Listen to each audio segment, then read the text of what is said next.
Obviously, this guy takes great care of the truck, and he wants to hang on to this thing and keep it for a long time. So we want to help him accomplish that, and we want to help him take care and give a lot of longevity to the engine. So what we're going to do is we're going to add on this spin-on oil filter adapter from Baxter Performance. And we've worked with Baxter before in the past.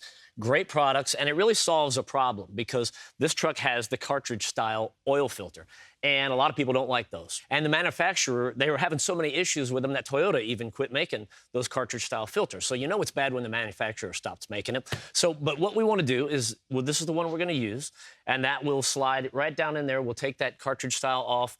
We'll put this adapter in place, and then your spin-on filter will just spin on right to the bottom of that, and everything's going to be good. And there's a couple of advantages to the spin-on filters because they've got the anti-drain back in them, right? So that's going to keep more oil in the engine post-filtration, and it's going to keep more oil in the filter as well.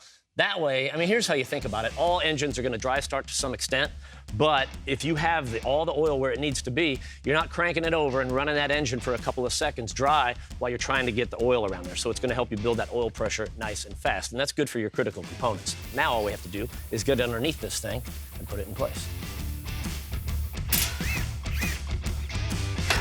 There we go. Nice.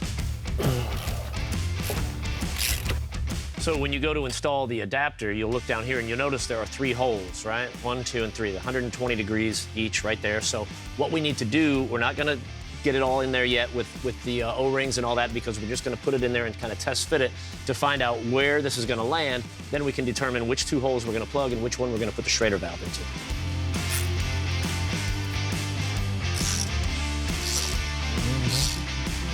All right.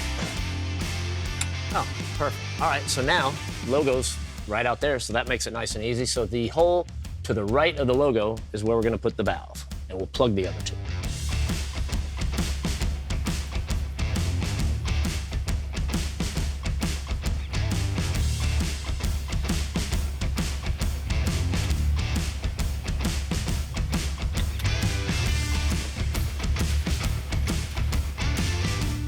Up there. Top.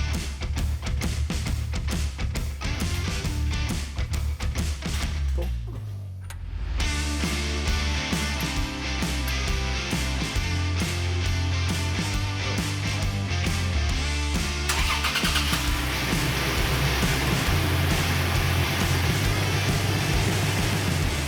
So now we're going to go ahead and put the compressed air on this and show you how this all works, right? So we put this on here, and we will evacuate the oil from the filter. Give it.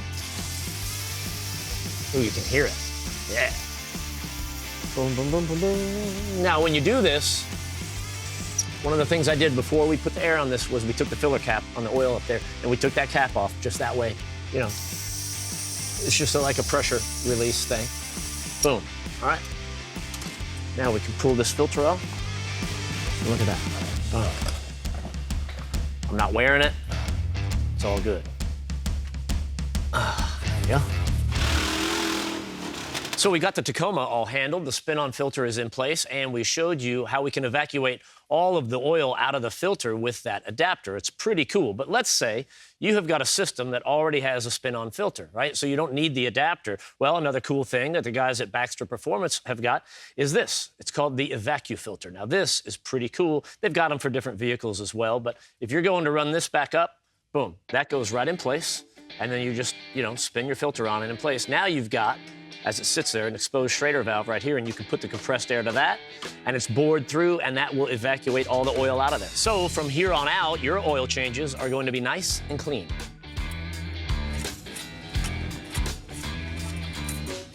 All right.